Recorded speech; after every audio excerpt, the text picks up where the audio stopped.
Hi, and welcome back to Focal Point AFR Talk. Number to call if you want to join the program, 888-589-8840. Specifically, what I'd like you to weigh in on is this Purple Heart travesty.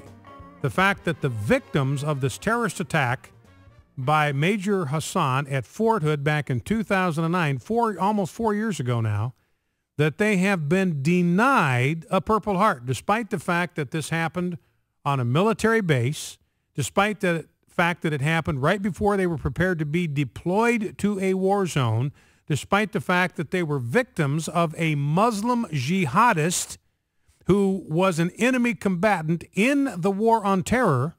They've been denied the Purple Heart. I want to know what you think about that.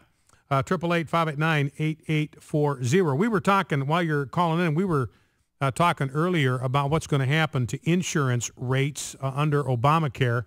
And I've got a clip here from Kathleen Sebelius, clip 17. This is an interesting thing because you have Kathleen Sebelius. I mean, remember the administration's been saying from day one this is going to bring the cost of health care down.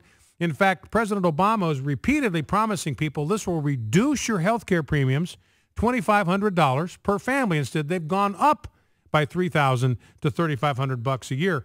And here is Kathleen Sebelius basically saying there's good news here because it's not as bad as it could be. She's on The Morning Joe with Mike Barnicle. Here's how their exchange went. That phrase, let's see what's coming, despite all the elements of progress that you've mentioned, there have been in some states, California specifically, and in a few other states, companies like Aetna, Blue Cross, raising their insurance rates, sometimes as high as 20-25%. And there's a fear out there among some people with health insurance, private health insurance like Aetna, that their rates in their states, their own private plans are going to raise. Why have the rates risen, and will they rise even further? Well, Mike, I think what we're seeing actually, again, is pretty good news. I'm a former insurance commissioner, so I used to watch this day in and day out. And in the 10 years before Obamacare was signed into law, what we saw is double-digit increases year in and year out, and small employers dropping coverage. So fewer people had insurance in their workplace, and costs continued to rise. We have seen far fewer double-digit increases in the last 3 years than in the previous decade, and more insurance commissioners, like in California, are really reviewing those rates carefully, are rejecting the double-digit increases. Okay, so now notice what Kathleen Sebelius is saying now. Now, Obama and she, when they were campaigning for this, it was all about this is going to reduce premiums. They're coming down. They're going to come down $2,500 per family. Now they've completely abandoned that. Nobody's even talking about that. Nobody's even pretending to talk about that. Kathleen Sebelius now is admitting that Obamacare is driving the cost of premiums up, but she's saying the good news is we are seeing double-digit increases in your insurance premiums, but we're not seeing as many of them as we used to. And that's what she's saying is good news. Double-digit increases in your health insurance premiums, according to Kathleen Sebelius, is actually good news. Now, getting back to the phone calls, the subject of what you think about the denial of the Purple Heart for these victims. You know, I've got a story here, Washington Free Beacon, about the growing number of Americans who are joining Al-Qaeda. Current and former American soldiers joining terrorist groups has become a serious problem. This is according to an article in The Atlantic, and this comes after Eric Haroun, a former private first class in the U.S. Army, was charged in Virginia for joining an Al-Qaeda faction, which is currently fighting in Syria. The arrest comes after a report in February showing Americans joining Al-Qaeda at an alarming rate. Americans joining Al-Qaeda at an alarming rate. No more mosques, ladies and gentlemen. No Muslim student associations. Those things ought to be banned. 54% of arrests relating to Al-Qaeda were of U.S. citizens, and 36% of them were born in the United States. So of all of the arrests related to Al-Qaeda, 54% of the arrestees for working with Al-Qaeda, supporting Al-Qaeda, fighting with Al-Qaeda, fighting for Al-Qaeda, were of U.S. citizens, and 36% of the total were actually born in the United States. So we've got this huge problem with U.S. citizens being converted to Islam and being radicalized in the process. That's going on. And then we had this story, I don't know if you saw this, from Ohio, where a son shot his father to death right after an Easter service, and he shouted that this is the will of Allah. His name was Rashad, and he shouted before he shot his father or after he shot his father, this is the will of Allah. And a lot of the major mainstream media outlets didn't include the reference to Allah. Yahoo, for instance, says man yelled about God. Well, maybe he did, but they omit the fact that he yelled about Allah. This is the will of Allah. Fox, likewise, didn't mention anything at all about Riddle referring either to God or to Allah, which has got to please Prince Al-Walid, who is the primary stockholder of Fox News and doing everything he can to minimize exposure of the truth about Islam through the Fox News network. And then maybe you saw this story. An Afghan teen, 19-year-old teenager in Afghanistan, murdered a U.S. soldier. This is over the weekend. And this soldier was playing with Afghani children.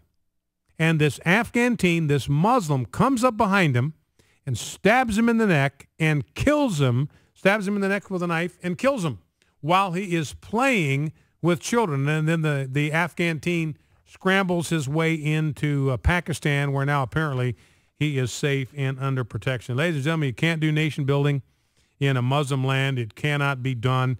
The values are just completely different. Got a story here that Saudi Arabia now is finally allowing women to ride bicycles in public. For the first time, women in Saudi Arabia are actually being allowed to ride bicycles. Now, they have to be covered from head to foot. I don't know how you ride a bicycle if you're covered from head to foot, how you're going to pedal and not get your whatever it's called, caught up in the chain and all that kind of stuff. They have to be accompanied by a male, and they can only ride in parks. They can't ride bikes for transportation.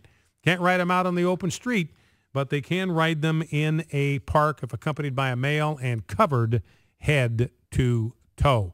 Let's go to Greg in Oklahoma City, Oklahoma. Greg, welcome to Focal Point. What's on your mind? Yeah, I appreciate it. Love the show. Listen, been a caller several times. But thank you. I want to touch on what you said on the Sharia law by de facto. And you are exactly correct. I was talking with my sister just like over Easter about this. And you can't go to a Muslim country and establish a democracy, because it's a whole mindset of controlling your whole life. It's a whole ideology. It's not just religion. It's government also. And if you go on the premise, which many people believe, and I'm one of them, that Barack Obama might be a closet Muslim, and then he wouldn't care whether we got any kind of democracy in his countries. He would care whether the Muslim Brotherhood got bigger and expanded, which is exactly what is happening. Well, and he's allowed the Muslim Brotherhood to infiltrate his own administration, and his instincts are certainly much more totalitarian than they are toward liberty and freedom. And you're right, Greg, about Islam being an entire totalitarian system. It's not just a religion. It's more than that. It's an entire system of government, governance, and totalitarian control. Yeah, and many of the people that will call you, they'll even call you now an Islamophobe if you say anything out against Islam. Yeah, you tell the truth about Islam, you're an Islamophobe. Yeah, and the very people that are supporting that don't realize that if you ever allow Sharia law in this country, they're going to be the ones that are going to be killed or made slaves because they're feminist or they're homosexual, or they're not going to be able to be a liberal anything. Yeah, there are none of the First Amendment freedoms that we cherish, not a single one, are honored in Islam. Anywhere Islam is ascendant and in control, everywhere, anywhere, everywhere, you don't see any freedom of religion. You don't see any freedom of speech. You can get your head lopped off for criticizing Muhammad. You don't have any freedom of the press. You can't write critical stuff of Muhammad or Islam. You don't have freedom of association. Christians can't gather in Muslim countries for worship. So none of the freedoms that we cherish are honored anywhere at all in Islam. That's why you just cannot build a Republican form of government in an Islamic country. Well, thank you for the call, Greg. I appreciate that. Let's go to Haywood in Kosciuszko, Mississippi. Haywood, welcome. What's on your mind? Brian Fisher. Yes, sir. Nice to hear your voice again on the radio. Well, thank you, sir. With all the knowledge we have of the Muslim Brotherhood, the infiltration of our government, the infiltration of every esteemed, valuable thing to Americans, we need to unite somehow and fight this because they think we're weak. The Islamic Brotherhood is looking at us and they're laughing. Well, and I think you make a good point, Haywood, and I appreciate the call. Thank you for that. Haywood's point is that that Islam, and we're clueless about this, we're blind to this, but Islam values anger and violence. Those are virtues in Islam. In Christianity, they are weaknesses. We pride ourselves on controlling our temper and not letting our temper get the best of us and not resorting to violence. Those qualities of self-restraint, self-control are prized in Christianity. They are despised in Islam. The only thing that Islam understands is raw force. You show them any kind of kindness, it's just perceived as weakness, as sappiness, and they will take advantage of it. Let's go to Lisa, Fort Hood, Texas. Lisa, welcome to Focal Point. What's on your mind? I am a longtime Fort Hood person. I was raised at that base. My dad was an Army commander. I married and went Air Force, and my parents still live out there, and I was standing out there the day that this happened. My mom actually works in the building behind where this massacre happened. Wow. And I am absolutely disgusted that our politicians, the people who have sworn to protect the Constitution and the people of this country from all terrorism and all enemies, foreign and domestic, have blatantly turned their back on not just the American people, but they have sold out our military. They have crossed the line so many times. My personal opinion is we have a full-blown Muslim sitting in the White House. He doesn't give a damn about this country. I don't think that he's legal to even be in the White House. And I tell you what, we're not just looking at forces that come from Washington. My personal belief, Satan is all over this mess. Back into Focal Point AFR Talk.